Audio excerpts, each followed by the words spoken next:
धन्यवाद सभापति महोदय, आपने मुझे इस महत्वपूर्ण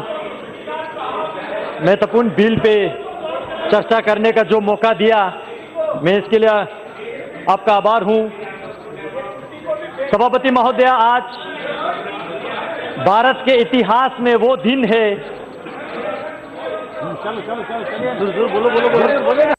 सभापति महोदय, आज भारत के इतिहास में वह दिन है जो गस्तियां पंडित जवाहरलाल नेहरू जी के लीडरशिप में कांग्रेसों ने किया, उस गस्ती का एक रेक्टिफिकेशन होने जा रहा है और हम सब इसका स्वागत करते हैं। बहुत सारे लोगों ने, अध्यक्ष महोदय,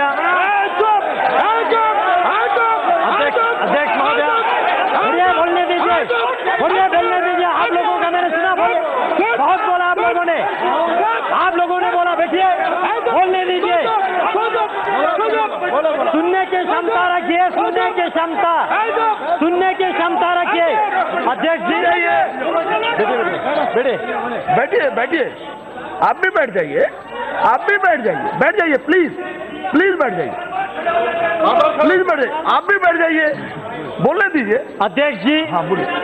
पूरे चर्चा को मैं अच्छी तरह से सुन रहा था और बहुत लोगों ने, मुझे खुशी हुआ, बहुत लोगों ने लद्दाख, लेह, करगिल के जिक्र किया, लेकिन मैं जानना चाहता हूं क्या वाकई वो लद्दाख जानते हैं ये लोग?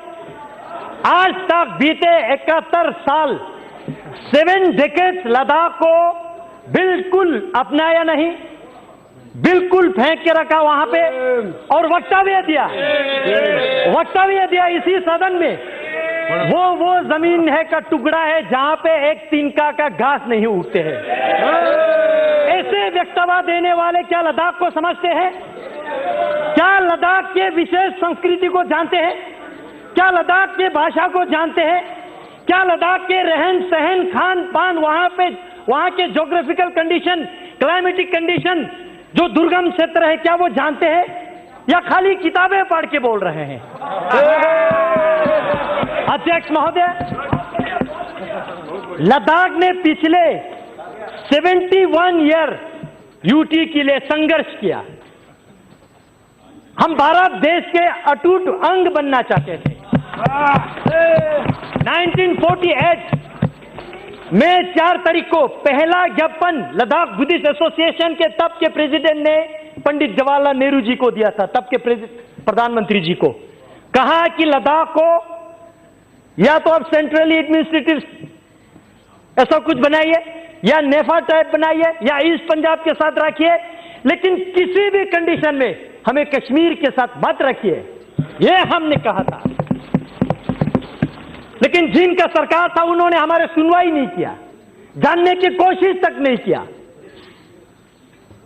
और कश्मीर के नीचे आज तक हमारा डेवलपमेंट, हमारा पॉलिटिकल एस्पिरेशन, हमारा पहचान, हमारा भाषा लुप्त अगर हुआ है तो ये आर्टिकल 370 और कांग्रेस पार्टी जिम्मेवार है। अध्यक्ष जी, मैं डॉक्टर श्यामा प्रसाद मुखर्जी जैसे वीरों का, कुशोक बाकुला रिम्पोची जैसे महान व्यक्तियों का, थुप्तान सेवांग जैसे, जिन्होंने लद्दाख को यह दिशा दिया कि हमें भारत के साथ रहना है, भारत के जयकार करना है, अपने देश के लिए मत मिटने के लिए तैयार रहना है। और आज तक बहुत सारे यहां पे हिस्ट्री का रेफरेंस दे रहा था, मैं याद दिलाना चाहूंगा, चाहे 1965 के वार हो, 1971 का हो, या 1999 का हो, या 1948 के कबीले हमला का हो, इतिहास चेक करके देखिए, लद्दाख ने हमेशा बलिदान दिया, हमेशा देश के लिए मर मिटने के लिए तैयार रहा। लेकिन दुर्भाग्य की बात है, आज यहां पे मेरे साथी कश्मीर के ऑनरेबल मेंबर पूछ रहे थे, धारा 370 हटने से क्या खोएंगे? मैं एक चीज जरूर कहना चाहूंगा, एक चीज जरूर खोएंगे वहां, दो परिवार का रोजी रोटी खोएंगे और कुछ नहीं खोएंगे। सिर्फ दो परिवार का रोजी रोटी खोएंगे और कश्मीर के भविष्य उज्जवल होने वाला है। सभापति महोदय, कारगिल के जिक्र कर रहा था यहां पे और सदन को मिसलीड करने की कोशिश कर रहा था। मैं कारगिल से चुन के आता हूं, मैं गर्व से कहता हूं कारगिल वालों ने यूटी के लिए वोट दिया है। मैं याद दिलाना चाहता हूं सदन को, 2014 के पार्लियामेंट्री इलेक्शन में यूटी हमारे लद्दाख के टॉप मैनिफेस्टो पे था और लद्दाख वालों ने, मेजॉरिटी ने यूटी के लिए वोट दिया। 2019 के इलेक्शन में फिर हमने यूटी को इलेक्शन मैनिफेस्टो में लेके आया और हमने दोनों डिस्ट्रिक्ट में, चाहे बुद्धिस्ट का हो चाहे मुस्लिम का हो, दोनों डिस्ट्रिक्ट में, लेह का हो करगिल का हो, हर क्षेत्र में हर लोगों के दरवाजे पे जाके हमने लोगों को यूटी समझाया ये क्या है और लोगों ने बड़ी बहुमत के साथ आज तक लद्दाख में जितना भी पार्लियामेंट्री इलेक्शन हुआ है रिकॉर्ड मार्जिन के साथ ये सदन में मुझे आने का लोगों ने अवसर दिया। लोगों ने नरेंद्र मोदी जी के सरकार पे विश्वास किया। लोगों ने इस यूटी को स्वागत किया। आज करगिल की बात कर रहे हैं, क्या वो जानते हैं ये करगिल? मुझे इस सदन में कहने के कोई संकोच नहीं है।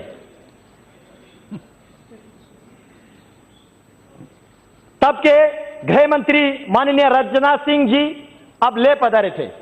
All party parliamentary delegation Jammu गए थे, कश्मीर गए थे और आप ले आए थे तब के होम सेक्रेटरी के साथ। पूरे लद्दाख के हर पॉलिटिकल पार्टीज के, बीजेपी, कांग्रेस, पीडीपी, एनसी लेके, मैं कश्मीर की बात नहीं कर रहा हूं, वहां अलग वातावरण है, मैं लेके बात कर रहा हूं। और साथ ही साथ हर रिलीजियस ऑर्गेनाइजेशन के, चाहे लद्दाख बुद्धिस्ट एसोसिएशन हो, अंजुमन इमामिया एसोसिएशन हो या मोनुल इस्लाम हो, क्रिश्चियन एसोसिएशन हो, हिंदू महासभा हो, सबने एक ही आवाज में कहा कि हमें यूटी चाहिए। राजनाथ सिंह जी पूछ रहे थे और क्या चाहिए बोलो, और हमने कहा और कुछ नहीं चाहिए, सिर्फ यूटी चाहिए। हमने ये कहा था।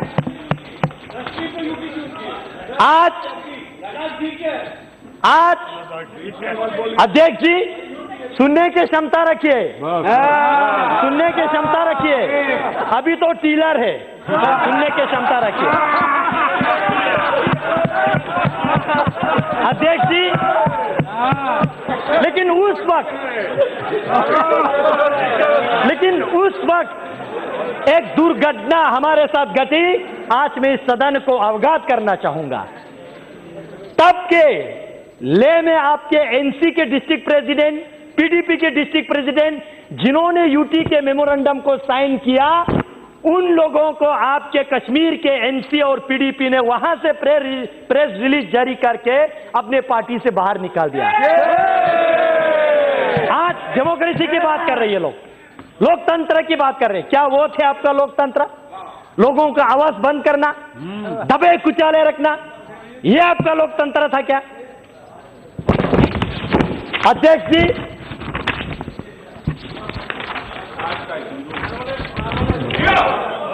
जी, मैं कल 11 बजे राज्यसभा के चर्चा शुरू होने से अभी तक मैं सुन रहा था, बहुत लोगों ने इक्वलिटी की बात किया। धारा 370 जाएगा तो जम्मू कश्मीर में इक्वलिटी नहीं रहेगा, ये होगा वो होगा। मैं सदन से पूछना चाहता हूं, आपके माध्यम से इस सदन में मैं उनको पूछना चाहता हूं जो ऐसा वक्तव्य देते हैं। आपने जब भारत सरकार से फंड लेते समय जम्मू कश्मीर लद्दाख तीनों क्षेत्र आप फंड लेके जाते हो, जब लद्दाख में विकास करने के लिए आते हो तो पूरे लद्दाख के फंड आप कश्मीर में खा जाते हो। क्या ये आपका इक्वालिटी? क्या ये है आपका इक्वालिटी? जम्मू कश्मीर में दो कैपिटल है, एक समर कैपिटल और एक विंटर कैपिटल। मैं पर्टिकुलरली मेंशन करके मैं आपको कह रहा हूं, दोनों वहां पे सिविल सेक्रेटरीट है। आप डेटा खोल के देखिए, उस सिविल सेक्रेटरीट में लद्दाख के कितना मुलाजिम है। क्या यह है आपका इक्वालिटी? अगर आप 1000 एम्प्लॉयज क्रिएट करते हो, जॉब क्रिएट करते हो, जम्मू वाले तो खैर लाट झगड़ के कुछ ले लेते हैं, लेकिन लद्दाख वालों को 10 नौकरियां भी आप नहीं देते। क्या यह है आपका इक्वालिटी? हसनैन मसूदी जी यूनिवर्सिटीज की बात कर रहे थे। मैं उनके साथ कांग्रेस वालों को याद दिलाना चाहता हूं। मैं कांग्रेस वालों को याद दिलाना चाहता हूं, आपने 2011 में कश्मीर में आपने एक सेंट्रल यूनिवर्सिटी दिया, जम्मू में एक सेंट्रल यूनिवर्सिटी दिया। जम्मू वालों ने लाट झगड़ के दिया नहीं, लाट झगड़ के लिया। लेकिन उस वक्त मैं स्टूडेंट यूनियन का लीडर था। हमने जम्मू में जितने पढ़ाई करने वाले स्टूडेंट को रोड पे लाके इनके खिलाफ काले पट्टी बांध के हमने सेंट्रल यूनिवर्सिटी का मांग किया। लद्दाख में एक भी हायर एजुकेशन के इंस्टीट्यूशन इन्होंने नहीं दिया। क्या यह है आपका इक्वालिटी? यह है आपका इक्वालिटी? हाल ही में यूनिवर्सिटी दिया तो नरेंद्र मोदी जी ने दिया।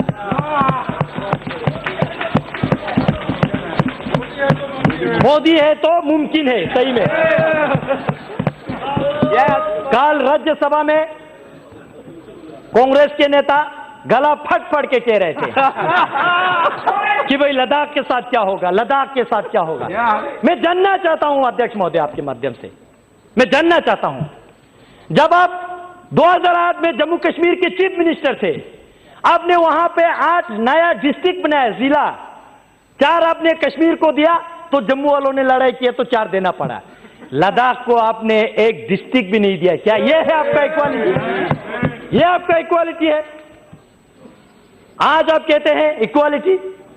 हमारे भाषा लद्दाखी बोटी भाषा कहते हैं।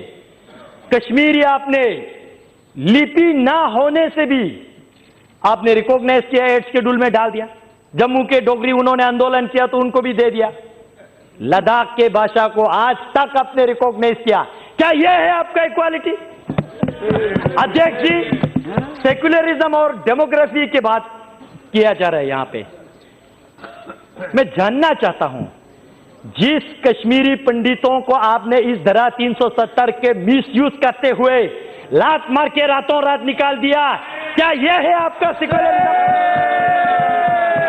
यह है आपका सेक्युलरिज्म? इसी धारा 370 को आपने मिसयूज करते हुए काल वक्तव्य दे रहा है गर्व से। लद्दाख में पहले बौद्ध संख्या ज्यादा था, आज मुस्लिम संख्या ज्यादा है। मैं अफसोस के साथ कहना चाहता हूं, यह आपने धारा 370 को मिसयूज करके जम्मू कश्मीर में आपने बुद्धिस्ट को खत्म करने की कोशिश किया। यह है आपका डेमोग्राफिक मेंटेन, यह है आपके सेक्युलरिज्म। अध्यक्ष महोदय, यही जिन परिवारों ने, मैं नहीं कहता हूं कि वहां पे शासन किया, मैं कहता हूं राज किया, यही परिवारों ने 1979 में लद्दाख को बंटवारा किया, बुद्धिस्ट मेजोरिटी के साथ लेह डिस्ट्रिक्ट, मुस्लिम मेजोरिटी के साथ करगिल डिस्ट्रिक्ट, और हम दोनों भाइयों को लड़वाया आज तक। यह है आपका सेक्युलरिज्म? फूट डालो, राज करो। क्या यह है आपका सेक्युलरिज्म? आज करगिल की जिक्र कर रहे थे, कह रहे थे कि करगिल बंद है। किसने कहा आपको करगिल बंद है? जानने की कोशिश कीजिए। मैं हूं लद्दाख से, मैं चुन के आ रहा हूं, आप नहीं आ रहा लद्दाख से। आप बैठिए, आप आराम से बैठिए, आप बैठिए। भाई साहब, आज तक आप लोगों ने बोला, आज हमारा बोलने का मौका है। बैठिए, बैठिए, आप मोदी शासन है, बैठिए। ये सिर्फ एक रोड और छोटा सा मार्केट को करगिल समझ बैठे हैं। भाई साहब, अगर आपको कारगिल देखना है तो ज़ांस्कार जाइए, वाखा मुलबेक शारगोल जाइए, आर्यन वैली जाइए, दर्शिक गरखोन देखिए। 70% कारगिल के एरियाज जो है, वहां के लोग जो है आज इस डिसीजन को वेलकम करते हैं, इस बिल के समर्थन करते हैं।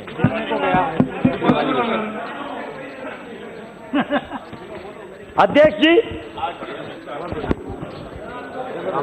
आज ये वही वक्तव्य दे रहा है। अध्यक्ष जी सुनिए सुनिए, मौका दीजिए, बोलने की क्षमता रखिए। मैं आपकी तरह किताबें पढ़ के नहीं आता हूं, लेकिन ग्राउंड की रियलिटी महसूस करके। अध्यक्ष जी, कारगिल में जो अभी कह रहा है, ये इन्होंने फोन करके करवा रहा है। उनको भी नहीं पता है वो लोग क्या कर रहे हैं। उनको अपने भविष्य के लिए सोचना चाहिए, इनके जबान पे नहीं जाना चाहिए। ये अपने मुफ्त के लिए, अपने हित के लिए किसी को भी नचाएंगे। अध्यक्ष जी, और हीरो अध्यक्ष महोदय, बैठिए बैठिए, सुनने की क्षमता रखिए। अध्यक्ष जी, आज से 66 वर्ष पहले जनसंघ के संस्थापक डॉक्टर श्यामा प्रसाद मुखर्जी ने 1953 में जो उन्होंने संघर्ष लिया, एक देश में 2 विधान, 2 निशान और 2 प्रधान, नहीं चलेगा, नहीं चलेगा। और इसी के संकल्प में मैं गर्व के साथ कहता हूं, इनको नहीं पता लद्दाख वालों ने अभी क्या किया आज तक। 2011 में आज ये कह रहे कि हमारा झंडा जा रहा है, झंडा जा रहा है। भाई साहब, आपका झंडा तो लद्दाख वालों ने 2011 में नकारा है। लद्दाख ऑटोनोमस हिल डेवलपमेंट काउंसिल ने रेजोल्यूशन पास किया 2011 में। जम्मू कश्मीर के जो झंडा लद्दाख ऑटोनोमस हिल डेवलपमेंट काउंसिल की चेयरमैन, एग्जीक्यूटिव काउंसलर, जो कैबिनेट और डिप्टी मिनिस्टर के रैंक के होते, उनको उनके गाड़ी को लगता था। हमने उस झंडा को नकारा, हमने नेशनल एम्ब्लेम वाला वहां पे लगाया, क्योंकि हम भारत देश का अटूट अंग बनना चाहते हैं। यह है लद्दाख, क्योंकि हम मानते हैं आन देश की शान, देश की है, हम संतान है। 3 रंगों से रंग तिरंगा अपनी ये पहचान।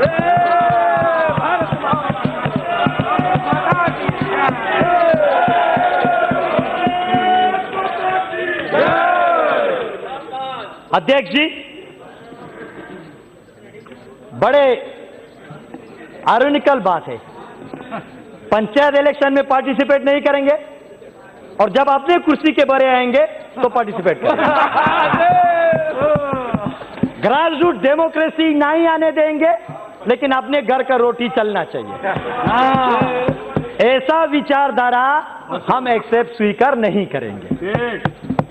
अध्यक्ष जी, जो कुछ लोग, जो मैं बार बार 2 परिवार की जिक्र कर रहा हूं, ये परिवारें जो है कश्मीर के मुद्दा जो ढिंडोरा पीट रहा है, वो समाधान चाहने वालों में से नहीं है। They are the parts of problem. वो इस प्रॉब्लम का, इस समस्या का पार्ट बन चुके हैं, अंग बन चुके हैं। नशे में है वो आज भी समझ रहे कि कश्मीर तो मेरा बाप का जागीर है। नहीं रहा, नहीं है। अध्यक्ष जी, मैं अंत में इसको कंक्लूड करने से पहले मैं भारत सरकार को धन्यवाद देना चाहता हूं।